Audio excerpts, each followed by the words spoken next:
Hi friends, welcome to my YouTube channel science for railways. ఈరోజు మనం RRB group డికి సంబంధించిన రీసెంట్గా ఏ షిఫ్ట్లు అయితే సైన్స్ క్వశ్చన్స్ చాలా ఇంపార్టెంట్ ఉన్నాయో వాటి గురించి మనం మాట్లాడుకుందాం. సో చాలామంది పిల్లలు, సార్ మీకు ఎవరైతే అనాలిసిస్ పెట్టారో వాళ్ళ అనాలిసిస్ డైరెక్ట్గా మీరు టెలిగ్రామ్ గ్రూప్లో పెట్టేస్తున్నారు, కానీ వాటి గురించి కాస్త ఎక్స్ప్లెయిన్ చేస్తే బాగుండిద్ది అని అడుగుతున్నారు. సో దాంట్లో ఏమైతే ఇంపార్టెంట్ క్వశ్చన్స్ ఉంటాయో, ఎక్కడైతే ఇంపార్టెంట్ కాన్సెప్ట్స్ ఉంటాయో వాటన్నిటి మీద కూడా ఒక జస్ట్ అవేర్నెస్ అనేది మీకు క్రియేట్ చేస్తాను. కాబట్టి టెలిగ్రామ్లో నేను ఏమైతే పెట్టానో నేను వాటి దగ్గర బౌండరీస్ అన్నీ కూడా ఎక్స్ప్లెయిన్ చేస్తూ ముందుకు వెళ్తాను. చాలా జాగ్రత్తగా వినండి, ఓకేనా? చాలామందికి ఆ క్వశ్చన్ చూడంగానే కొందరికి గుర్తు వస్తాయి, కొందరికి గుర్తురావు. ఎందుకంటే మన పాత పీవైక్యూస్ చూసిన వాళ్ళకైతే ఇబ్బంది లేదు, కానీ పీవైక్యూస్ ఎవరైతే చూడలేదో వాళ్ళకి అర్థం కాదు. కాబట్టి నేను ఏ క్వశ్చన్ దగ్గర ఎలా చదువుకోవాలి, దాని చుట్టూ ఇంకా ఏ ఇన్ఫర్మేషన్ తెలుసుకోవాలనే విషయాలు మనం క్లియర్గా మాట్లాడుకుంటూ వెళ్దాం.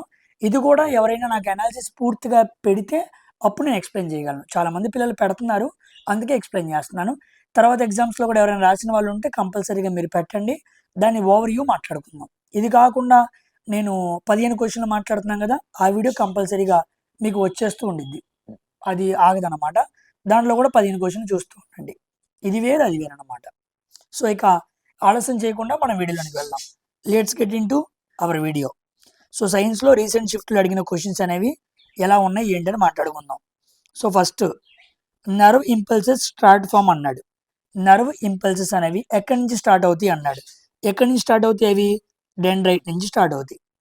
సామాన్యంగా మనకి నర్వ్ సెల్ తెలుసు కదా, అక్కడ మనకి ఏముంటాయి? డెండ్రైట్స్ ఉంటాయి. డెండ్రైట్స్ యొక్క ముఖ్యమైన పని ఏంటి అంటే దే రిసీవ్ ఎలక్ట్రోకెమికల్ సిగ్నల్స్ అనమాట. ఎలక్ట్రోకెమికల్ సిగ్నల్స్ని అవి రిసీవ్ చేసుకోగలవు. రిసీవ్ చేసుకున్న తర్వాత they transmit information as electrical impulses to cell body. అదనమాట దాని పని. అంటే ఎలక్ట్రోకెమికల్ సిగ్నల్స్ని రిసీవ్ చేసుకొని వాటిని ట్రాన్స్మిట్ చేస్తుంది. ఎలాగా? ఎలక్ట్రికల్ ఇంపల్సెస్ లాగా to the cell body. Cell బాడీని ఇక్కడ ఏమంటాడు? సోమా అంటాడు. గుర్తుపెట్టుకోండి, సోమా అన్న సెల్ బాడీ అన్న ఒకటే. Across the synapses. మనకి న్యూరాన్ సెల్లో సినాప్స్ అనే భాగం ఉండిద్ది కదా, ఒక న్యూరాన్ని ఇంకో న్యూరాన్ని కలిపిద్ది కదా. సో దాని ద్వారా ఒక న్యూరాన్ నుంచి ఇంకో న్యూరాన్కి ఇన్ఫర్మేషన్ పాస్ అవుతూ ఉండిద్ది అనమాట. సో ఒక మాటలో చెప్పాలంటే డెండ్రైట్కి మనం సింపుల్గా యాంటీనా అని ఒక నిక్నేమ్ పెట్టుకోవచ్చు. It works as antenna in our body or in neuron cell అనమాట. ఓకేనా? గుర్తుపెట్టుకోండి, వెరీ వెరీ ఇంపార్టెంట్. తర్వాత క్లోరాల్కలీ ప్రాసెస్, దీని గురించి నేను చాలాసార్లు చెప్పాను. Windmill rotates kinetic energy, ఇది తెలిసిందే. 4th question simple. ఇది చూడండి, 5th క్వశ్చన్ చాలా ఇంపార్టెంట్. చాలామందికి 5th క్వశ్చన్ దగ్గర కొంత ఐడియా ఉండకపోవచ్చు. ఫెర్టిలైజేషన్లో 2 రకాలు ఉంటాయి, external fertilisation and internal fertilisation. External fertilisation అంటే ఏంటి? స్పెర్మ్, ఎగ్ 2 కలవటం. ఈ ఎక్స్టర్నల్ ఫెర్టిలైజేషన్ అన్నాం అనుకోండి, అవుట్ సైడ్ ద బాడీకి అవుట్ సైడ్ జరిగిద్ది. ఇంటర్నల్ ఫెర్టిలైజేషన్ అన్నాం అనుకోండి, ఇన్సైడ్ ద బాడీ ఇన్సైడ్ జరిగిద్ది అనమాట. So out side the body అంటే ఎక్కడ? అవుట్ సైడ్ ద బాడీ అంటే వాటర్ అనమాట, వాటర్లో జరిగిద్ది. వీటికి ఎగ్జాంపుల్స్ మాట్లాడుకున్నాం అనుకోండి, ఒకటి ఎగ్, ఇంకోటి ఏమో యాంఫీబియన్స్, ఉభయచర జీవులు. ఈ 2 కూడా ఎక్స్టర్నల్ ఫెర్టిలైజేషన్ ఎగ్జాంపుల్స్. ఇప్పుడు ఎక్స్టర్నల్ ఫెర్టిలైజేషన్ ఎక్కడ జరిగిద్దని ఆన్సర్ ఫిష్ అనమాట. ఇదిగోండి ఫిష్. ఓకే, ఇక్కడ ఫిష్ అని రాయాలి. ఫిష్ అనమాట, ఒకటి ఫిష్, ఇంకోటి యాంఫీబియన్స్. ఇప్పుడు ఫిష్ అడిగాడు, తర్వాత షిఫ్ట్లో యాంఫీబియన్స్ ఎగ్జాంపుల్ ఇవ్వచ్చు. మరి ఇన్సైడ్ ద బాడీ అంటే వేడి జరిగిద్ది, మమ్మల్స్కి జరిగిద్ది, బర్డ్స్కి జరిగిద్ది, రెప్టైల్స్ జరిగిద్ది. ఈ 3టికి జరిగేదేమో ఇంటర్నల్ ఫెర్టిలైజేషన్, ఈ 2టికి జరిగేదేమో అండ్ ఫిష్ యాంఫీబియన్స్కి జరిగేదేమో ఎక్స్టర్నల్ ఫెర్టిలైజేషన్. గుర్తుపెట్టుకోండి, 5వ క్వశ్చన్. రేపటి రోజున మార్చి ఇంకో రకంగా క్వశ్చన్ ఫ్రేమ్ చేసే అవకాశం ఉంది. ఓకేనా? కమింగ్ టు మ్యాటర్ మీరు రాసుకోండి, నేను ఎక్కడ ఎక్స్ప్లెయిన్ చేయాలి కాబట్టి రఫ్ చేస్తున్నాను. నెక్స్ట్ క్వశ్చన్ ఇంపార్టెంట్ ఏంటంటే 6వది. మినిమం కోవలెంట్ బాండ్ అన్నాడు. చాలా మందికి మినిమం కోవలెంట్ బాండ్ అంటే ఎగ్జాంపుల్ మినిమం కోవలెంట్ బాండ్ ఏది అని అడిగి ఆప్షన్ ఏమో హైడ్రోజన్ టిక్ చేశాడు. అంటే ఏమై ఉండిద్ది చూడండి, minimum covalent bond. Minimum covalent bond అంటే ఏంటో కాదు. ఒక హైడ్రోజన్ తీసుకున్నారనుకోండి, హైడ్రోజన్కి హైడ్రోజన్ మధ్య సింగిల్ బాండ్ ఉండిద్ది. ఒక ఆక్సిజన్ తీసుకున్నారనుకోండి, ఆక్సిజన్కి మధ్య డబుల్ బాండ్ ఉండిద్ది. ఒక నైట్రోజన్ తీసుకున్నారనుకోండి, నైట్రోజన్కి మధ్య ట్రిపుల్ బాండ్ ఉండిద్ది. ఒక మీథేన్ తీసుకున్నారనుకోండి, సి ఇలా ఉండి 4 వైపులా ఇలా ఉండిద్ది అనమాట. ఓకేనా. ఇప్పుడు కార్బన్లో కోవలెంట్ బాండ్స్ ఎన్ని? 1, ఇక్కడ ఎన్ని? 2, ఇక్కడ ఎన్ని? 3, ఇక్కడ ఎన్ని? 4. అంటే మినిమం కోవలెంట్ బాండ్స్ ఉండాలన్నమాట. సో మినిమం కోవలెంట్ బాండ్స్ అంటే ఆన్సర్ ఏమవ్వాలి? హైడ్రోజన్ అవ్వాలి. సో అందుకే ఆన్సర్ హైడ్రోజన్ అయింది. ఓకేనా. మీరు బాండింగ్ తెలుసుకోవాలన్నమాట. ఎన్ని ఎలక్ట్రాన్స్ మధ్యలో పెట్టుకొని షేర్ చేసుకుంటున్నాయి. ఇక్కడ 2 షేరింగ్ అవుతున్నాయి, 3 షేరింగ్ అవుతున్నాయి, 4 అవుతున్నాయి. ఇక్కడ ఒకటే షేర్ అవుతుంది. సో షేరింగ్ జరిగితే అది కోవలెంట్ బాండ్ అలాగనమాట. ఓకేనా. కాస్త ఈ 6వ క్వశ్చన్ కాస్త డిఫరెంట్గా అనిపించవచ్చు. నేను డిఫరెంట్గా ఉన్న క్వశ్చన్సే మాట్లాడుతున్నాను. మిగతా చాలా క్వశ్చన్స్ నేను చాలాసార్లు ఆ 50 పేపర్లోనూ ఆ 20 పేపర్లో చాలాసార్లు ఎక్స్ప్లెయిన్ చేశాను. సో నేను మాట్లాడను. కొత్త కాన్సెప్ట్ ఇక్కడ అర్థం కాదు, పిల్లోడు ఇబ్బంది పడతాడు, అక్కడ ఇంకేమైనా అడగచ్చు అన్న కాన్సెప్ట్స్ మాత్రం టచ్ చేసి దాని దగ్గర ఎక్స్ట్రా ఇన్ఫర్మేషన్ చెప్పి ముందుకు వెళ్తూ ఉంటా. అప్పుడు నా సమయం మీ సమయం 2 సేవ్ అవుతాయి. ఓకేనా. Coming to next 7th question మీకు తెలిసిందే. 8th క్వశ్చన్ తెలుసు కదా, pressure equal to force by area. 9th question, A gall crosses bridge length 80 meters and return to the same starting point అన్నాడు. ఒక అమ్మాయి 80 మీటర్ల బ్రిడ్జ్ దాటి అక్కడికి వెళ్ళి మళ్ళీ ఇక్కడికి వచ్చింది. డిస్ప్లేస్మెంట్ 0 అయిపోయింది. కాబట్టి వెలాసిటీ ఏమైపోయింది? 0 అయిపోయింది. యావరేజ్ వెలాసిటీ అని అడిగికోండి 0. నెక్స్ట్ అలాంటిదే సర్క్యులర్ ట్రాక్ 100 మీటర్లు ఉంది. 1 round time taken to 14 seconds అన్నాడు. ఇక్కడ మొదలుపెట్టి ఇలా వెళ్ళిపోయి మళ్ళీ ఇక్కడికి వచ్చాడు. ఇప్పుడు డిస్ప్లేస్మెంట్ ఏమైపోయింది? 0. అందుకే ఇక్కడ కూడా వెలాసిటీ ఏమైపోయింది? 0. డిస్ప్లేస్మెంట్ 0 అయితే వెలాసిటీ 0 అయిపోయింది. డిస్ప్లేస్మెంట్ అంటే షార్టెస్ట్ డిస్టెన్స్. నెక్స్ట్ ఈ 11వ క్వశ్చన్ ఇంపార్టెంట్. చూడండి 11వ క్వశ్చన్ ఏంటి అర్థం? లా ఆఫ్ డామినెన్స్ ఆన్సర్ అనమాట. In heredity some alleles are not visible in F1 generation. మనం F1 జనరేషన్ అని మాట్లాడుకున్నాం, F2 జనరేషన్ అని మాట్లాడుకున్నాం. ఓకేనా. అయితే కొన్ని ఎలీల్స్ మనకి F1 జనరేషన్లో కనపడవు, కేవలం F2 జనరేషన్లో మాత్రమే కనపడతాయి. ఎందుకు అంటే ఇక్కడ మనకి డామినెంట్ రైట్, రిసీవ్ ట్రైట్ అనే 2 భాగాలు ఉన్నాయి. ఈ డామినెంట్ రైట్ ఏం చేసిద్దంటే ఈ రిసీవ్ ట్రైట్ని మాస్క్ చేసిద్ది అనమాట, కనపడకుండా చేసిద్ది. దాన్నే లా ఆఫ్ డామినెన్స్ అంటారు. ఓకేనా. మనం చూసాం కదా, ఒక టాల్ అనే లక్షణం, ఒక డార్ఫ్ అనే లక్షణం వచ్చింది అనుకోండి, టాలే వచ్చింది, డార్ఫ్ రాదు. ఈ డార్ఫ్ని ఏం చేస్తుంది? మాస్క్ చేస్తుంది, కనపడనీయకుండా తర్వాత జనరేషన్స్లో రాకుండా తీసేస్తుంది అనమాట. దాన్నే లా ఆఫ్ డామినెన్స్ అంటారు. అది కారణం. ఓకేనా.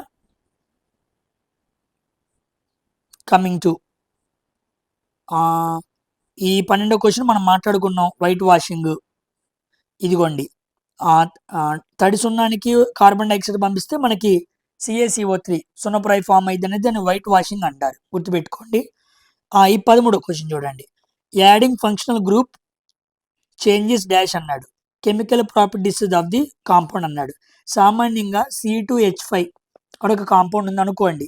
దీనికి ఎప్పుడైతే మీరు ఒక ఫంక్షనల్ గ్రూప్ యాడ్ చేశారో దాని కెమికల్ ప్రాపర్టీస్ ఏమవుతాయి? మారుతాయి అన్నమాట, చేంజ్ అవుతాయి. So chemical properties changes. మీరు CHO అనే గ్రూప్ యాడ్ చేశారనుకోండి, ఆల్డిహైడ్ గ్రూప్, అప్పుడు ఫంక్షన్స్ మారుద్ది. మీరు COOH కలిపారనుకోండి, అప్పుడు ఫంక్షనల్ గ్రూప్ మీరు మార్చారు కాబట్టి ప్రాపర్టీస్, కెమికల్ ప్రాపర్టీస్ కూడా ఏమవుతాయి? మారుతాయి. అంటే నువ్వు ఏదో ఒక బేస్ రియాక్షన్ తీసుకొని కెమికల్ ఫంక్షనల్ గ్రూప్ని మార్చావనుకో ప్రాపర్టీస్ మారిపోతాయి. ఓకేనా. నెక్స్ట్ 14వ క్వశ్చన్ మీకు తెలిసిందే, 15వ క్వశ్చన్ తెలిసిందే. నెక్స్ట్ ఇక్కడ చూడండి 16వ question, colour with maximum deviation violet. ఓకేనా. మ్యాక్సిమం డీవియేషన్ దేనికి ఉండిద్ది అన్నాడు? వైలెట్. ఇంకో షిఫ్ట్లో ఎలా అడిగాడంటే ఈ క్వశ్చన్ని అసలు ఎందుకు వైట్ లైట్ డిస్పర్స్ అవుతుంది? కారణం ఏంటి? ఒక ప్రిజం గుండా వైట్ లైట్ని పంపిస్తే ఎందుకు మనకి డిస్పర్స్ అవుతుంది అని అడిగాడు. ఆ క్వశ్చన్ కూడా చాలా ఇంపార్టెంట్. చూడండి, ఈ వైట్ లైట్ లోపల మల్టిపుల్ కలర్స్ ఉంటాయి అన్నమాట. మల్టిపుల్ కలర్స్ ఉంటాయి. ఒక్కొక్క దానికి డిఫరెంట్ వేవ్ లెంత్ ఉండిద్ది. ఓకేనా? డిఫరెంట్ రిఫ్రాక్టివ్ ఇండెక్స్ ఉండిద్ది అనమాట. దానివల్ల లైట్ రే ఒక్కోటి డిఫరెంట్గా బెండింగ్ అవుతూ ఉండిద్ది. సో డిఫరెంట్ వేవ్ లెంత్ ఉండటం వల్ల, డిఫరెంట్ రిఫ్రాక్టివ్ ఇండెక్స్ వల్ల డిఫరెంట్గా బెండ్ అవుతూ ఉండిద్ది. ఇన్ని కారణాలు ఉండటం వల్ల వైట్లో మిళితమైన అన్ని కలర్స్ కూడా ఒకే వేవ్ లెంత్తో ఉండలేదు కాబట్టి అవి బెండ్ అవుతూ రకరకాల కలర్స్గా కనపడుతూ ఉంది. కాబట్టి డిస్పర్స్ అయ్యి రకరకాల కలర్స్ కనపడటం వెనకాల కారణం different wave length, different refractive index and bending అనమాట. ఓకేనా? గుర్తుపెట్టుకోండి. ఇంకో పాయింట్ కూడా గుర్తుపెట్టుకోండి. సామాన్యంగా ఒక వైలెట్ అనే కలర్ని తీసుకున్నాం అనుకోండి, ఇక్కడ మీరు ఏమేమి చెప్పగలగాలంటే ఒక వైలెట్కి వేవ్ లెంత్ ఎప్పుడు తక్కువ ఉండిద్ది. ఓకేనా? కానీ రిఫ్రాక్టివ్ ఇండెక్స్ చూసారనుకోండి చాలా ఎక్కువ ఉండిద్ది. ఫ్రీక్వెన్సీ చూసారనుకోండి చాలా ఎక్కువ ఉండిద్ది. ఎనర్జీ చూసారనుకోండి చాలా ఎక్కువ ఉండిద్ది. ఓకేనా? డీవియేషన్ చూసారనుకోండి చాలా ఎక్కువ ఉండిద్ది. సో వైలెట్కి ఒక్కటి మాత్రమే తక్కువ. ఓకేనా? మిమ్మల్ని వేవ్ లెంత్ అడగచ్చు, రిఫ్రాక్టివ్ ఇండెక్స్ అడగచ్చు, ఫ్రీక్వెన్సీ అడగచ్చు, ఎనర్జీ అడగచ్చు, డీవియేషన్ అడగచ్చు. సో వేవ్ లెంత్ మాత్రమే తక్కువ.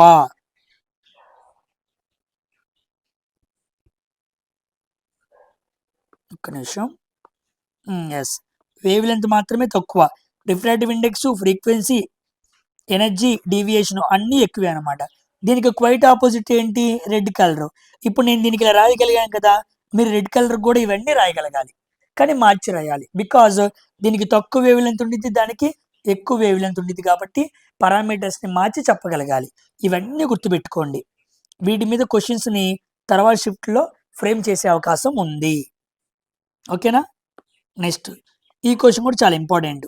మనం ఎండోప్లాస్టిక్ రెటిక్యులం బొమ్మ చూసామనుకోండి, దాని మీద చిన్న చిన్న డాట్స్ ఉంటాయి అనమాట. ఆ డాట్స్నే రైబోజోమ్స్ అంటాం.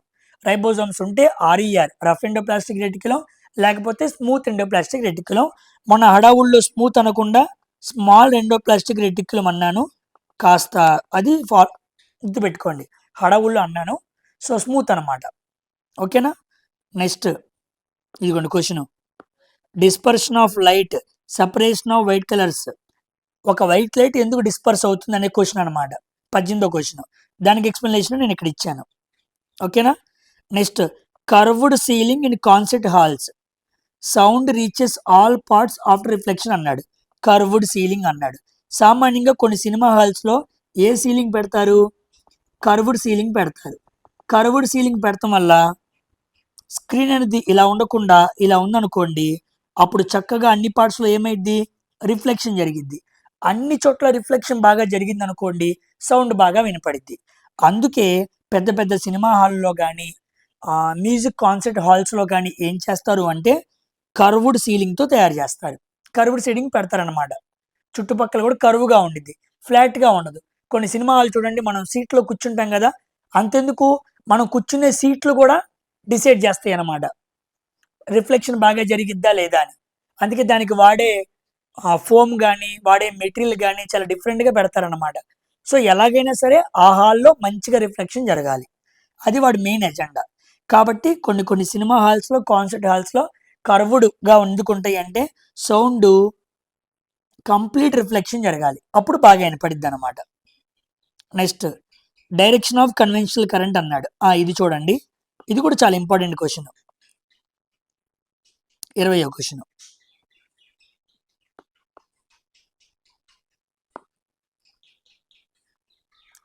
కన్వెన్షనల్ కరెంట్ అంటే ఏంటి అర్థం అంటే, కన్వెన్షనల్ కరెంట్ అంటే flow of positive charge. Flow of positive ఛార్జ్ని కన్వెన్షనల్ కరెంట్ అంటారు. ఇది మనకి ఎప్పుడు కూడా పాజిటివ్ నుంచి నెగిటివ్ వరకు ఉండిద్ది, గుర్తుపెట్టుకోండి. Conventional current is denoted by positive to negative. అలా కాకుండా ఎలక్ట్రాన్ ఫ్లో చెప్పాలనుకోండి, నెగిటివ్ టు పాజిటివ్ ఉండిద్ది అనమాట. ఎలక్ట్రాన్ ఫ్లో ఏమో ఇది, కన్వెన్షనల్ కరెంట్ ఏమో ఇది. ఎలక్ట్రాన్ ఫ్లోకి కన్వెన్షనల్ కరెంట్ ఆపోజిట్గా ఉండిద్ది, గుర్తుపెట్టుకోండి. 20వ question very important. Next, characteristics of matter, particles are continuously moving. Okay. Next, tooth decay, ఇది మనకు తెలిసిందే. Main objective of sexual reproduction, ఇది ఇంపార్టెంట్. 23వ క్వశ్చన్ చూడండి. 23వ క్వశ్చన్, అసలు సెక్షువల్ రీప్రొడక్షన్, లైంగిక ప్రత్యుత్పత్తి జరగటానికి ముఖ్య కారణం ఏంటి? ఎందుకోసం లైంగిక ప్రత్యుత్పత్తి జరుగుతుంది అన్నాడు. ఎందుకు అంటే create genetically offsprings genetically diversed అనమాట. Create genetically offsprings diversed by combining genes. By combining genes from parents అనమాట. అంటే జన్యుపరంగా ఒక కొత్త జీవిని ఒక కొత్త బిడ్డని మనం బయటికి సృష్టించాలి, బయటికి తీసుకురావాలి అంటే జీన్స్ అనేవి ఏమవ్వాలి? కంబైన్ అవ్వాలి. సో మదర్ అండ్ ఫాదర్ ద్వారా జీన్స్ని కంబైన్ చేసి to create genetically divorced of spring. తల్లిదండ్రులతో పోల్చుకుంటే సేమ్ వాళ్ళలాగే కాకుండా వాళ్ళ జన్యువులను ఉపయోగించుకొని వాళ్ళకి డిఫరెంట్గా వాళ్ళ జన్యువులనే ఉపయోగించుకోవాలి, కానీ వాళ్ళే రాకూడదు, క్లోన్ రాకూడదు అనమాట. ఎగ్జాక్ట్గా అదే రాకూడదు. వాళ్ళ నుంచి ఒక కొత్త జీవిని చేయడానికి అసెక్షువల్ రీప్రొడక్షన్ అనేది ఏమైద్ది? కారణమైద్ది. అది మెయిన్ ఆబ్జెక్ట్ అనమాట. ఇప్పుడు నువ్వు మీ నాన్న ఒకటి కాదు, కానీ మీ నాన్న జీన్సే నీలో ఉన్నాయి, కానీ మీ నాన్నకి నీకు తేడా ఉంది, నీకు రేపు నీకు పుట్టబోయే బిడ్డ కూడా తేడా ఉండిద్ది. అంత తేడా ఎందుకు వస్తుంది అంటే సెక్షువల్ రీప్రొడక్షన్ ద్వారా వస్తుంది. జన్యువులను కలిపి కొత్త జీవిని, జన్యుపరంగా కొత్త జీవిని ఉద్భవించడం అనేది లైంగిక ప్రత్యుత్పత్తిలోనే సాధ్యం. ఓకేనా? Next 24 question, cell true statement అన్నాడు. సెల్ ట్రూ స్టేట్మెంట్ ఏంటి? All cells are not same అన్నాడు. ఎస్, కరెక్టే. ఇలా మీకు కొన్ని స్టేట్మెంట్స్ ఇస్తాడనమాట, అవి రైటా రాంగా అంటాడు. ఉదాహరణకి all cells are not same. అన్ని సెల్స్ ఒకేలా ఉంటాయా? ఉండవు. ఓకేనా? నర్వ్ సెల్ వేరు, కిడ్నీలో ఉండే సెల్ వేరు, నెఫ్రాన్ సెల్ వేరు, న్యూరాన్ సెల్ వేరు, అన్ని మారుతూ ఉంటాయి అన్నమాట. నెక్స్ట్, సెల్లో ఉండే భాగాలు ఉంటాయా? సెల్లో ఉండే భాగాలు అవి కూడా మారుతూ ఉంటాయి అన్నమాట. కొన్నిట్లో భాగాలు ఉంటాయి, కొన్నిట్లో భాగాలు ఉండవు. కాబట్టి అన్ని సెల్స్ ఎప్పుడు ఒకటే అవ్వవు అన్నమాట, గుర్తుపెట్టుకోండి. రేపు నేను రివర్స్లో స్టేట్మెంట్ అడగచ్చు. నెక్స్ట్, ఇప్పుడు మరికొన్ని క్వశ్చన్స్ మాట్లాడదాం. ఇలా చాలా మంది సెండ్ చేసిన క్వశ్చన్స్ ఉన్నాయి, వాటన్నిటిని కూడా డే బై డే మీకు దగ్గరికి ఇలాగే ఎక్స్ప్లెనేషన్లో తీసుకొస్తూ ఉంటా. అది కూడా డిఫరెంట్ క్వశ్చన్స్ అయితేనే. ఓకేనా? తెలిసిన క్వశ్చన్స్ అయితే నేను ఆల్రెడీ మాట్లాడేశాను. ఇది ఆల్రెడీ నేను మాట్లాడాను చెబుతున్నప్పుడు అవి ఆల్రెడీ పీవైక్యూస్లో నేను చాలాసార్లు మాట్లాడాను. ఎవరైతే నా వీడియోస్ డైలీ ఫాలో అవుతారో వాళ్ళకి ఆ విషయం తెలిసిద్ది. కొత్తగా వచ్చిన వాళ్ళకైతే ఇప్పటి నుంచి మీరు ఫాలో అవ్వండి. ఇది మనం మాట్లాడుకున్నాం. సో డ్రై స్లైకిల్ లైమ్ గుండా మనం ఏం పంపిస్తాం? క్లోరిన్ గ్యాస్ని పంపిస్తాం. అప్పుడు మనకి బ్లీచింగ్ పౌడర్ ఫామ్ అయింది. సో పోలింగ్ గ్రైన్స్, ఈ క్వశ్చన్ చూడండి. పోలింగ్ గ్రైన్స్ దగ్గర కాస్త ఇబ్బంది పడుతున్నారు. పొలినేషన్ జరగాలంటే పోలింగ్ గ్రైన్స్ పరాగరేణులు ఎక్కడికి రావాలి? స్టిగ్మా మీదకి రావాలి. అంటే మేల్ రీప్రొడక్టివ్ పార్ట్ యాంతర్ నుంచి స్టిగ్మా మీదకి రావాలి. కానీ ఫెర్టిలైజేషన్ జరగాలి అంటే అదే పోలింగ్ గ్రైన్స్ స్టిగ్మా నుంచి ఎక్కడికి రావాలి? ఓవరీలోకి రావాలి. సో పోలింగ్ గ్రైన్స్ వచ్చి ఓవరీలో కలిస్తే ఫెర్టిలైజేషన్, స్టిగ్మా మీద పడితే పొలినేషన్ అనమాట. పొలినేషన్ వేరు, ఫెర్టిలైజేషన్ వేరు. వాడు ఏది అడుగుతున్నాడో చూసి అక్కడి వరకు నువ్వు ఆన్సర్ చేయాలి, గుర్తుపెట్టుకో. సో థర్డ్ క్వశ్చన్ నోన్ క్వశ్చనే. ఫోర్త్ క్వశ్చన్ కూడా తెలిసింది, మాట్లాడుకున్నాం. ఫిఫ్త్ కూడా మనం మాట్లాడుకున్నాం. ఎస్, ఈ 6వ క్వశ్చన్ చాలా ఇంపార్టెంట్. టంగస్టన్ చూడండి, ఇక్కడ ఒక important point చూద్దాను.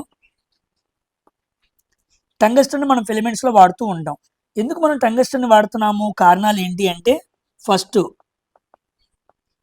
Extremely high melting point అనమాట. 3422 డిగ్రీల సెల్సియస్ మెల్టింగ్ పాయింట్ ఉండిద్ది. అంత సామాన్యంగా అది మెల్ట్ అవ్వదు.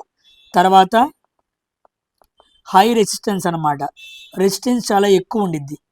తర్వాత హై టెన్సైల్ స్ట్రెంగ్త్ అనమాట. హై టెన్సైల్ స్ట్రెంగ్త్ అంటే అర్థం ఏంటి? తన్యత బలం అంటారు తెలుగులో. తన్యత బలం.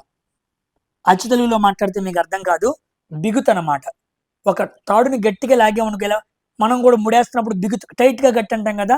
కాబట్టి ఈ ఫిలమెంట్, ఈ టంగస్టన్ ఎప్పుడైతే నువ్వు ఫిలమెంట్గా వాడతావో, ఒక థిన్ వైర్, పల్చటి వైర్ తీసుకున్నా అది చాలా మందంగా ఉండగలదు, చాలా బిగుతుగా ఉండగలదు. సో టైట్నెస్ అనేది థిన్ వైర్ దగ్గర అంత సామాన్యంగా రాదు. ఒక మందపాటి వైర్ తీసుకున్నావు అనుకో బిగుతు వచ్చింది, కానీ ఒక పల్చటి వైర్ బిగుతు రాదు. కానీ టంగ్స్టన్ నువ్వు థిన్గా తీసుకున్నా సరే బిగుతుతనం వచ్చింది. కాబట్టి దాన్ని హై టెన్సైల్ స్ట్రెంగ్త్ అంటారు. ఇది కాకుండా లో రేట్ ఆఫ్ ఎవాపరేషన్. లో రేట్ ఆఫ్ ఎవాపరేషన్ అతి తక్కువ బాష్పీభవన స్థాయి ఉండిద్ది అనమాట. కారణం 1, కారణం 2, కారణం 3 అండ్ కారణం 4. These are the 4 reasons. That's why we are selecting tungsten as a filament in our bulbs. ఇలాంటివి ఇచ్చి కానిదేంటి అని అడగచ్చు. వీటిని గుర్తుపెట్టుకోండి. ఓకేనా? ఒక చిన్న బుక్ పెట్టుకొని రాయండి. రాయటం కదా వేస్ట్ అయిపోయిద్ది అన్న ఆలోచన చేయొద్దు, గుర్తుండిద్ది, రాయండి. ఓకేనా? Next, asexual reproduction and sexual reproduction difference ఏంటి అన్నాడు. చూసి చెప్పేయచ్చు. ఇదిగోండి కొలెన్కైమ. ఈ కొలెన్కైమాకి బెండింగ్ దేనికి రిలేటెడ్ అని అడిగాడు. కొలెన్కైమా టిష్యూ అనేది మనకి సింపుల్ పర్మనెంట్ టిష్యూలో కనపడిద్ది. ప్యారెన్కైమా, కొలెన్కైమా, స్క్లెరెన్కైమా. మీరు కంపల్సరీగా ప్యారెన్కైమా, కొలెన్కైమా, స్క్లెరెన్కైమా ఈ 3 డిఫరెన్సెస్ని చూడండి. Very very important. తెగడుగుతున్నాడు క్వశ్చన్స్ వీటి మీద. ఇప్పుడు నేను కొలెన్కైమా గురించి చదువుతా. కొలెన్కైమా ఎందుకు అంటే ఫ్లెక్సిబిలిటీ ప్రొవైడ్ చేస్తుంది, ఓకేనా, లేదా ఎలాస్టిసిటీ ప్రొవైడ్ చేస్తుంది, లేదా సపోర్ట్ ప్రొవైడ్ చేస్తుంది. ఈ 3 చేస్తుంది. Flexibility, elasticity, support. ఈ 3 కూడా కొలెన్కైమా టిష్యూ ద్వారా జరుగుతున్నాయి. అవును, ఎందుకు జరుగుతున్నాయి? కారణం ఏంటి అంటే కొలెన్కైమాల లోపల cells elongated, uneven, thick and cell walls ఉంటాయి. పదం గుర్తుపెట్టుకోండి. అన్ఈవెన్ అంటే ఒక క్రమం కాదనమాట. ఎలాంగేటెడ్ అంటే బారుగా, uneven, thick and cell walls ఉంటాయి. అందువల్ల అది ఫ్లెక్సిబిలిటీ, ఎలాస్టిసిటీ, సపోర్ట్ని ప్రొవైడ్ చేయగలదు. ఎక్కడ? Actively growing area. ఒక మొక్కలో ఈ యాక్టివ్గా ఎక్కడైతే గ్రోయింగ్ ఏరియా ఉందో అక్కడ ఈ 3 లక్షణాలని కొలెన్కైమా టిష్యూ చూపించగలదు. It can show because of the structure. ఆ స్ట్రక్చర్ ఉండటం వల్ల. ఓకేనా? ఈ 3 డిఫరెన్సెస్ మాత్రం మర్చిపోవద్దు, బాగా గుర్తుపెట్టుకొని చదువుకోండి. Which one is not biodegradable అన్నాడు. కరెక్టే, ఇది మనం చాలాసార్లు మాట్లాడుకుందే, తీసేయండి. ఈ 11వ క్వశ్చన్ చాలా ఇంపార్టెంట్ అనమాట. ఓకేనా? Which one not homogeneous mixture అన్నాడు. హోమోజీనస్ మిక్చర్ కానిది ఏంటి అన్నాడు. హోమోజీనస్ అంటే బాగా కలిసి పోతుంది అని. మరి నాట్ అన్నాడంటే ఆప్షన్లో 3 బాగా కలిసిపోయాయి ఉంటాయి, ఒకటి బాగా కలవంది ఉండిద్ది. ఇదిగోండి సాయిలే. Soil is heterogeneous mixture. అదంత బాగా కలవదనమాట. బాగా కలిసిపోతే homogeneous. Solutions homogeneous, colloids, suspensions. ఇలా 3 రకాలుగా మనం డివైడ్ చేసుకోవాలి. సొల్యూషన్స్ అంటే హోమోజీనస్, కొల్లాయిడ్స్ అంటే హెటిరోజీనస్, సస్పెన్షన్స్ అంటే హెటిరోజీనస్. ఇవి 2 బాగా కలవు, ఇది బాగా కలిసిపోయిద్ది అనమాట. కాబట్టి నాట్ హోమోజీనస్ అన్నాడు అంటే అది హెటిరోజీనస్ అవ్వాలి. ఎగ్జాంపుల్ సాయిల్ అనమాట. సాయిల్లో క్లే, శాండ్ ఇలా చాలా ఉంటాయి కాబట్టి అన్ని కలవు. నేల ఒకటే కనపడుతున్నా, నేలలో రాళ్ళు వేరుగా ఉంటాయి, ఇసుక వేరుగా ఉండిద్ది. ఇసుక బంగమట్టి కలిసిద్దా? కలవదు. కలిసినట్టే ఉండిద్ది అనమాట. కానీ మనం వేరు చేసి చెబుతున్నాంగా, ఆ మట్టి, ఈ మట్టి, ఆ నేల, ఈ నేల అని. That is why it is heterogeneous mixture. ఓకేనా? నెక్స్ట్, కిచెన్లో వచ్చే స్మెల్, ఇది డిఫ్యూజన్ మనం మాట్లాడుకున్నాగా. అలాంటి ఫ్రేమ్ అయ్యే క్వశ్చన్ ఉండిద్ది. ఒకవేళ క్వశ్చన్ నాకు ఎగ్జాక్ట్గా అర్థం కాకపోతే సార్ ఎగ్జాక్ట్ క్వశ్చన్ ఇది అని కామెంట్ సెక్షన్లో రాయండి. ఓకేనా? స్పీడ్ ఇచ్చాడు, యాక్సలరేషన్ ఇచ్చాడు, టైం ఇస్తే డిస్టెన్స్ కూడా కనుక్కోవచ్చు. S = UT + ½ AT² పెట్టుకొని చేసేయచ్చు. 13th క్వశ్చన్ ఇది కూడా అదే. ఫోర్స్ ఇచ్చి ప్రెషర్ వాల్యూస్ కనుక్కోవచ్చు. ధ్యాన్ చండ్, ఇది కరెంట్ అఫైర్, ఇది current affair. BP, heart, medulla, BP, heart beat, ఇవన్నీ బీపీ, హార్ట్ బీట్ అన్నీ ఏంటి ఇన్వాలెంట్ రియాక్షన్స్. ఇన్వాలెంట్ రియాక్షన్స్ ఎవరు మిడిల్ అబ్లాంగేటా మనం మాట్లాడుకున్నాం. అనోడైజ్డ్ ఎలిమెంట్ చూడండి ఇది చాలా ఇంపార్టెంట్. సామాన్యంగా మనం రిఫైనింగ్ చేస్తూ ఉంటాం. రిఫైనింగ్ ఆఫ్ మెటల్స్ అంటారు. అంటే మెటల్స్ని రిడక్షన్ ఆఫ్ ఆక్సైడ్ జరిగిన తర్వాత ప్యూర్ మెటల్ని మనం ఎక్స్ట్రాక్షన్ చేయాలంటే మధ్యలో రిఫైనింగ్ పద్ధతి ఉండిద్ది. ఆ రిఫైనింగ్ పద్ధతి దగ్గర మనం అల్యూమినియం తీసుకొని అల్యూమినియంని కోడింగ్ చేస్తాం అనమాట. ఒక లేయర్ లాగా కొడతాం అనమాట. ఆ లేయర్ లాగా కొడతానికి మనం అల్యూమినియం ఎక్కువగా వాడుతూ ఉంటాం. అందుకే యానోడైజ్డ్ ఎలిమెంట్ అన్నాడు. ఓకేనా, దాన్ని యానోడైజింగ్ అంటారు. అల్యూమినియం యానోడైజింగ్ అంటారు. అది గుర్తుపెట్టుకోండి. బహుశా క్వశ్చన్ నేను అది అనుకుంటున్నాను, అది కాదు అనుకున్న వాళ్ళు చెప్పాగా. ఒకవేళ నేను మాట్లాడిన క్వశ్చన్కి దగ్గరగా ఉంటే మీరు కామెంట్ సెక్షన్లో రాయండి.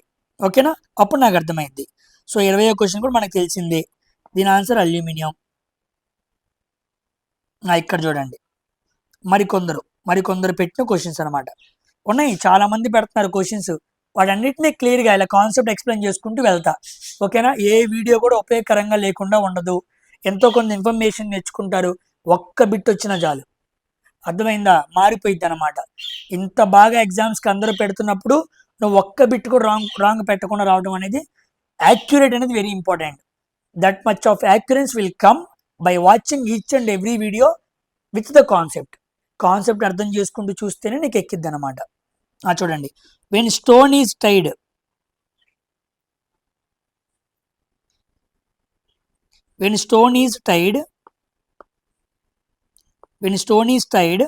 To a string in a circular path అన్నాడు.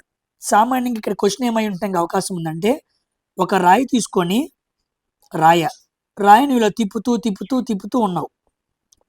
ఇలా తిప్పుతూ ఉన్నప్పుడు రాయిని కేంద్రం ఏంటి అంటే సెంట్రిపెటల్ ఫోర్స్ అనమాట. కేంద్రం వైపేమో సెంట్రిపెటల్ ఫోర్స్ లాగుతూ ఉండిద్ది. కానీ రాయికున్న గుణం ఏంటి, నేను స్ట్రైట్ లైన్లో వెళ్తా అంటూ ఉండిద్ది అనమాట. కానీ కేంద్రకు ఏం చేస్తుంది, వద్దు నువ్వు స్ట్రైట్ లైన్ వెళ్ళమాక, నువ్వు సర్క్యులర్ తిరుగు అంటుంది. ఇద్దరి మధ్య గొడవ జరుగుతుంది. ఒకడేమో సెంట్రిపెటల్ ఫోర్స్, ఇంకోటేమో ఇనర్షియా. సో ఆల్వేస్ ఒక వస్తువు స్ట్రైట్ లైన్లో వెళ్తానికి ఇష్టపడుతూ ఉండిద్ది అనమాట.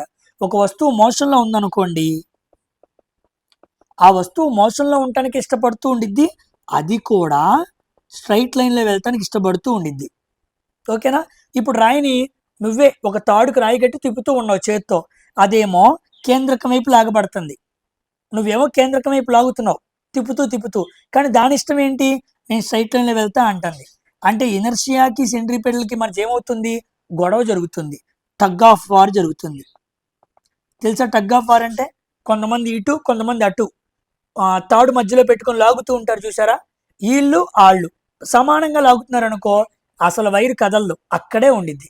ఇటు పక్కన వాళ్ళు అటు రారు, అటు పక్కన వాళ్ళు ఇటు రారు. అలాగా సెంట్రిపెటల్ ఫోర్స్ ఏమో రాయిని లోపలికి లాగుతుంది, ఇనర్షియా ఏమో కాదు నీ స్ట్రైట్ వెళ్తా అంటుంది.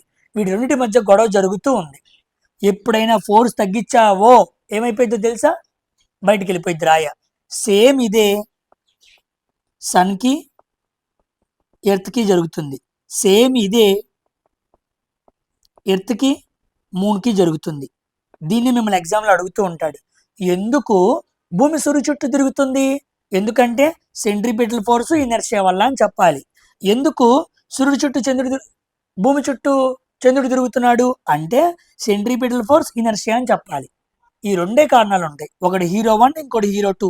ఈ రెండు హీరోలు కొట్టుకుంటూ ఉంటారు, ఎవడో జావడు, సినిమా అవ్వదనమాట. ఎవడో ఒకటి చచ్చిపోతే సినిమా అయిపోయింది, ఇద్దరు జావడు, సినిమా కంప్లీట్ అవ్వదు. అదనమాట అర్థం.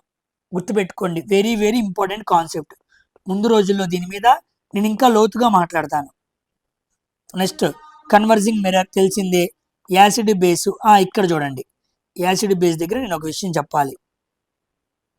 యాసిడ్ బేస్ అనేది మొన్న క్వశ్చన్ అడిగారు.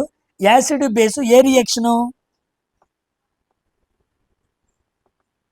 Neutralisation reaction. ఇది మాకు తెలుసు కదా సార్ అంటారు. ఇప్పుడు మొన్న ఎగ్జామ్లో ఏం అడిగాడు తెలుసా, neutralisation reaction is dash, exothermic రియాక్షనా, ఎండోథెర్మిక్ రియాక్షనా? ఈ రెండిట్లో ఏది ఆన్సర్ కామెంట్ సెక్షన్లో రాయండి. We know acid and base is neutralisation reaction. కానీ న్యూట్రలైజేషన్ రియాక్షన్ ఏ రియాక్షన్? ఎక్సోథెర్మిక్ ఎండోథెర్మిక్, అది మీరు రాయండి. ఓకేనా? తర్వాత ఈ question important. Thalamus, very very important. జాగ్రత్తగా చూడండి. థలామస్ అనేది ఫ్లవర్లోని భాగం అనమాట. దీన్ని రెసిప్టికల్ అంటాడు. RECEPTACL, రెసిప్టికల్ లేదా గ్రాహకం అంటారు. ఏమంటారు? గ్రాహకం. ఇది పెడికిల్ అనమాట. ఇలా పార్ట్ ఉండిద్ది. ఇక్కడే మనకి సెపల్స్ ఉంటాయి, పెటల్స్ ఉండిద్ది, మేల్ పార్ట్ యాంతర్ ఉండిద్ది, ఫీమేల్ పార్ట్ కార్పెల్ ఉండిద్ది. ఫ్లవర్లో సెపల్స్ గ్రీన్ కలర్లో ఉండేవి, పెటల్స్ రంగురంగులుగా ఉండేది, anther male part, carpel female part. ఒక ఫ్లవర్లో ఈ 4 భాగాలు చక్కగా ఒక చోట ఉండటానికి బేస్ ఏంటో తెలుసా? ఆ బేస్ని థలామస్ అంటారు. రెసిప్టికల్ లేదా గ్రాహకం అంటారు. అంటే వీటిని ఫ్లోరల్ పార్ట్స్ అంటారు. పువ్వులోని భాగాలు. ఈ ఫ్లోరల్ పార్ట్స్ అన్ని వేటి మీద ఆధారపడి ఉన్నాయి? థలామస్ మీద ఆధారపడి ఉన్నాయి. ఓకేనా? అదనమాట. ఎప్పుడైతే ఈ ఫ్లవర్ ఫ్రూట్గా మారిద్దో, పైన రాస్తున్నా చూడండి. ఎప్పుడైతే ఈ ఫ్లవర్ ఫ్రూట్గా మారిద్దో, ఈ థలామస్ కూడా తినే భాగంగా మారిపోయింది. తెలుసా? యాపిల్ అండ్ పీ ప్లాంట్, ఈ రెండిట్లో తినగలిగిన భాగం ఏంటి? యాపిల్లో తినగలిగిన భాగం అంటే థలామస్. పీ అనే ప్లాంట్లో పీ కాదు, పీర్ అనమాట. పీర్ అనే ఫ్రూట్లో తినగలిగిన భాగం ఏంటంటే thalamus. Very very important. Fruits వాటిని తినగలిగిన భాగాలు అనే ఒక సెక్షన్ ఉండిద్ది, అది కూడా వెరీ ఇంపార్టెంట్. కాబట్టి థలామస్ గురించి అడిగాడు. సో ఇక్కడ ఏమన్నాడు? థలామస్ ఫంక్షన్ ఏంటి అన్నాడు. ఆల్ ఫ్లోరల్ పార్ట్స్ని ఇది ఏం చేస్తుందంటే బేస్గా పనిచేస్తుంది. ఇంకో విషయం ఏంటో తెలుసా? Transport the nutrients. ఇది న్యూట్రియంట్స్ను కూడా ఫ్లోరల్ పార్ట్స్కి ఏం చేస్తుంది? ట్రాన్స్పోర్ట్ చేస్తుంది. ఇవి రెండు ముఖ్యంగా థలామస్ పనులు. వీటిని చదువుకున్నారనుకోండి, ఇవి కాకుండా మిగతాది మీరు ఆప్షన్లో చూసి పెట్టేయచ్చు అనమాట. నాకు ఎగ్జాక్ట్గా క్వశ్చన్ తెలియకపోవచ్చు, కానీ మనం రైట్ హ్యాండ్తో బాగా నేర్చుకున్నాం అనుకో, రైట్ కాందంతా రాంగ్ అయిపోయింది. అందుకే మనం రైట్ హ్యాండ్ నేర్చుకుందాం, మిగతాదంతా మీరు ఈజీగా పెట్టగలరు. We are unable to find the exact question but we can find the matter. మనం మ్యాటర్ని ఫైండ్ అవుట్ చేయొచ్చు కదా, అందుకే మొత్తం చెప్పేస్తున్నా. ఇది కాకుండా ఏది ఇచ్చినా నువ్వు ఆలోచన చేసి పెట్టేసాయి. ఓకేనా? దీనికోసం ఎంతో వర్క్ చేసి వెతికి ఇన్ఫర్మేషన్ గ్యాదర్ చేసి ఎన్సీఆర్టీ బుక్స్లో ఈ కాన్సెప్ట్ దగ్గర ఎక్కడేం అడుగుతున్నాడని వెతికి దాన్ని అర్థమయ్యే భాషలో మీకు చెప్పడానికి నా దుంప తెగిపోతుంది. ఓకేనా? మరి ఇంత కష్టపడి మీకు చెబుతుందో కారణం ఒకటే, ఎక్కువ మంది రైల్వేలో ఉద్యోగం కొట్టాలి, తెలుగు వాళ్ళు ఉండాలి. అండ్ రెండోది, మీ సపోర్ట్ నాకు కావాలి. మీ సపోర్ట్ నాకు బాగా అందితే నేను ఇలాంటి వీడియోస్ ఇంకా ఎక్కువ చేయగలను, ఎక్కువ మందికి వెళ్ళిద్ది అనమాట. కాబట్టి తెలుగులో మీకోసం తెలుగు పదాలు కూడా వాడుతున్నాను. సో అందరూ కూడా వీడియోని లైక్ చేసి షేర్ చేయడం మర్చిపోవద్దు. ఓకేనా? చూడండి. Frequency is increased. ఇదిగోండి. Speed is constant. Wavelength ఏమైంది అన్నాడు. Simple, speed equal to wavelength into frequency అన్నాడు. ఇప్పుడు వాడేమన్నాడు? ఫ్రీక్వెన్సీ పెంచాడంట, ఇది కాన్స్టెంట్గా ఉండాలంట. ఇప్పుడు స్పీడ్ కాన్స్టెంట్గా ఉండాలనుకోండి, ఫ్రీక్వెన్సీ పెంచినప్పుడు మరి వేవ్ లెంత్ ఏం చేయాలి? తగ్గించాలి. So decreases is the answer. Decreases పెడితే సరిపోయింది అనమాట. రేపు ఎప్పుడైనా వేవ్ లెంత్ని పెంచాడు, అప్పుడు ఫ్రీక్వెన్సీ ఏమైపోయింది? డిక్రీజ్ అయిపోయింది. ఒకటి పెరిగితే ఇంకోటి తగ్గిద్ది, ఇంకోటి తగ్గితే ఒకటి పెరిగిద్ది. అప్పుడే ఈజ్ ఈక్వల్ టు పక్కన ఉన్నది కాన్స్టెంట్ అయింది. ఈజ్ ఈక్వల్ టు ఎడం పక్కన ఉన్నది కాన్స్టెంట్ అవ్వాలంటే కుడి పక్కన ఉన్న రెండు ఫ్యాక్టర్స్లో ఒకటి పెరిగితే ఇంకోటి తగ్గాలి, ఇంకోటి తగ్గితే ఇంకోటి పెరగాలి. ఓకేనా? నెక్స్ట్ క్వశ్చన్, ఇది important. Cartilage is more flexible than bone. Cartilage అంటే మృదులాస్థి, మెత్తటి ఎముక. బోన్ గట్టి ఎముక. కార్టిలేజ్ బోన్ కన్నా చాలా మెత్తగా ఉండిద్ది. ఎందుకు అన్నాడు? ఎందుకంటే దీని లోపల హార్డ్ మ్యాట్రిక్స్ ఉండిద్ది, కానీ దీని లోపల సాఫ్ట్ మ్యాట్రిక్స్ ఉండిద్ది, లేదా ఫైబర్ మ్యాట్రిక్స్ అంటారు, గుర్తుపెట్టుకోండి. ఫైబర్ మ్యాట్రిక్స్ ఉండిద్ది, లేదా కొలాజన్ ఉండిద్ది. కొలాజన్ అనేది ఒక జెల్లీ లాంటి స్ట్రక్చర్ అనమాట, లేదా వాటర్ కంటెంట్ ఎక్కువ ఉండిద్ది. ఇన్ని కారణాలు ఉన్నాయి. కార్టిలేజ్ మెత్తటి ఎముక, మనకి ముక్కు దగ్గర, చెవుల దగ్గర ఉండే ఈ మెత్తటి ఎముక అనేది సాఫ్ట్ మ్యాట్రిక్స్ని కలిగి ఉండిద్ది. దీన్ని ఫైబ్రస్ మ్యాట్రిక్స్ అని పిలుస్తూ ఉంటారు. దీని లోపల కొలాజిన్ ఉండిద్ది. దీని లోపల జెల్లీ లాంటి స్ట్రక్చర్ ఉండిద్ది. అదే ఆ కొలాజినే జెల్లీ లాగా ఉండిద్ది అనమాట. వాటర్ కంటెంట్ కూడా ఎక్కువ ఉండిద్ది. ఈ కారణాలన్నీ ఉండటం వల్ల మెత్తటి ఎముక మెత్తగా ఉంది. ఇవి లేకపోవటం వల్ల గట్టి ఎముక గట్టిగా ఉంది. Hard matrix. ఓకేనా? Coming to next question. Which component of blood is transporting CO2, food and nitrogenous waste అన్నాడు. ఆర్బీసీయా, డబ్ల్యూబీసీయా, ప్లాస్మానా? ఆప్షన్స్ ఇచ్చాడంట. సో ఆన్సర్ ఏమవ్వాలి? ప్లాస్మా అవ్వాలి. మన బాడీలో ఫుడ్ని కానీ, CO2, నెక్స్ట్ నైట్రోజినస్ వేస్ట్ అనగా యూరియాని కానీ, లేదా ప్రోటీన్స్ని కానీ, లేదా హార్మోన్స్ని కానీ, ఈ మొత్తాన్ని ట్రాన్స్పోర్ట్ చేసేది ఏంటి అంటే ప్లాస్మా. ఆర్బీసీ కాదు, డబ్ల్యూబీసీ కాదు, ప్లాస్మా అనమాట. ఓకేనా? CO2, నైట్రోజన్ వేస్ట్ అనేవి లంగ్స్కి, కిడ్నీకి పంపిస్తూ ఉండాలి. సో ఒక ప్రాంతం నుంచి ఆ ప్రాంతానికి, కిడ్నీ లంగ్స్ ఉన్న ప్రాంతానికి నైట్రోజన్ వేస్ట్ వెళ్ళాలి కదా. అలా వెళ్తేనే కదా అవి ఫిల్టర్ చేసి కావాల్సినవి మన బాడీకి అందించి అనవసరమైనవి మన బాడీ బయటికి పంపించేది. ఈ మొత్తాన్ని చేసేది ఎవరు? ప్లాస్మా. కాబట్టి బ్లడ్లో ఉండే, ఆర్బీసీలో ఉండే హిమోగ్లోబిన్ ఎలాగ ఆక్సిజన్ ట్రాన్స్పోర్ట్ చేస్తుందో బ్లడ్లో ఉండే ప్లాస్మా వీటిని ట్రాన్స్పోర్ట్ చేస్తుంది. ఓకేనా? నెక్స్ట్ బ్రయోఫిలియం క్వశ్చన్ మనకు తెలిసిందే, డెండ్రైట్ క్వశ్చన్ మనకి తెలిసిందే. ఓకేనా? సో ఇక్కడతో ఈ వీడియోని నేను ఫినిష్ చేస్తున్నాను. ఇలాంటి వీడియోస్ ఇంకా వస్తూనే ఉంటాయి. మీకు ఆ క్వశ్చన్స్ వస్తూనే ఉంటాయి, ఇలాంటివి వస్తూనే ఉంటాయి. ఓకేనా? ఇక్కడ ఉన్న క్వశ్చన్స్ని కొన్ని ఎతికి ట్విస్ట్ చేసి డిఫరెంట్గా మార్చి ఆ 15 క్వశ్చన్లే పెడతా. సో మీకు పక్కాగా ప్రతిరోజు ఏదో ఒక వీడియో వస్తూనే ఉండిద్ది. నేర్చుకుంటూనే ఉండండి. అది ఎంతో కొంత మీ 25 మార్కులకి మిమ్మల్ని దగ్గర చేస్తూనే ఉండిద్ది. ఓకేనా? కంపల్సరీగా చూడండి. చెప్పాం కదా, ఒక్క మాట అయితే చెప్పగలను, అది అతిశయోక్తి కాదు, గొప్పతనం కాదు. నా వీడియో చూసిన వ్యక్తులకి, నా వీడియో చూడని వ్యక్తులకి 5 మార్కుల డిఫరెన్స్ నేను క్రియేట్ చేయగలను. I can make 5 marks of difference. అర్థమైందా? కాబట్టి కంపల్సరీగా చూడండి. ఎక్కువ ఇన్ఫర్మేషన్ మీకు అందిస్తాను. ఎలాగైనా ఈసారి మీ చేత ఉద్యోగం కొట్టించే ఈ పనిలో నేను కూడా ఎంతో కొంత పార్టిసిపేట్ చేస్తా, పార్ట్నర్షిప్ తీసుకుంటా. ఓకేనా? అందరూ వీడియోని లైక్ చేసి షేర్ చేయడం మర్చిపోవద్దు. మరొక వీడియోతో కలుద్దాం. బాయ్.